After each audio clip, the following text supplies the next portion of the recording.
réalisatrice Marie-France Pizier, décédée en 2011, est enterrée dans le caveau de son pire ennemi, Olivier Duhamel. Selon ses proches, la comédienne avait tout fait pour dénoncer l'inceste que lui reproche aujourd'hui Camille Kouchner. À propos de Marie-France voulait dénoncer Olivier Duhamel à la police. Dans Le Parisien, la réalisatrice Marie-Jaoul de Poncheville, amie de la tante de Camille Kouchner, révèle avec d'autres proches de Marie-France Pizier que la comédienne avait été très perturbée par les accusations qui pesaient sur le mari de sa sœur, Evelyne Pizier. Cet inceste l'obsédait.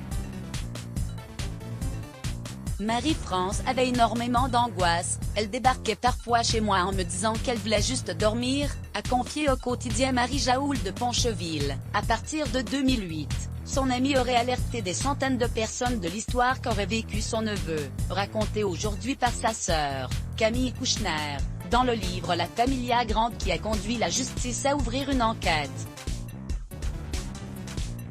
Après le 24 avril 2011, Marie-France Pizier ne pourra plus en parler. Ce jour-là, la comédienne est retrouvée morte à l'âge de 66 ans, avant d'être enterrée à Sanary-sur-Mer. En l'absence de plainte, sa mort ne permet pas de faire véritablement éclater l'affaire. Pire, Marie-France Pizier, qui avait épousé 2 ans auparavant Thierry Fung Brentano, un cousin germain d'Olivier Duhamel, est enterrée dans le caveau de la famille Duhamel Fung Brentano. Elle n'aurait jamais voulu être enterrée avec son pire ennemi, s'agace un proche dans les colonnes du Parisien.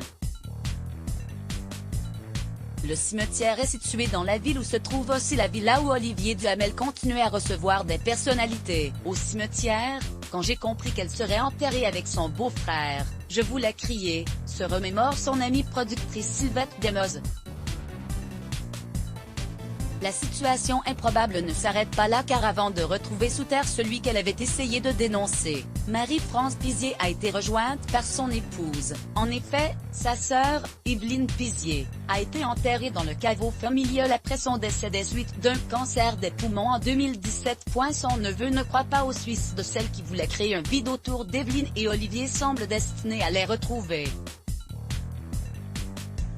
En 2011, Marie-France Pizier avait été retrouvée la tête coincée dans une lourde chaise en fer forgé, des bottes de caoutchouc aux pieds, rappelle Le Parisien, précisant que la thèse du suicide était à l'époque privilégiée par les gendarmes qui excluaient l'idée d'une intervention extérieure.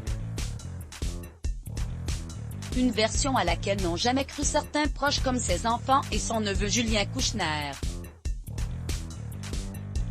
Je n'ai jamais cru que ma tante se soit suicidée, mais je ne sais pas comment elle est morte. Ma seule certitude c'est que toute cette histoire l'a tuée, révèle dans le journal le frère de Camille Kouchner et de la victime présumée d'Olivier Duhamel.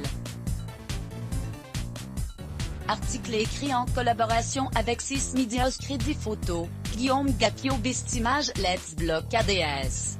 Why?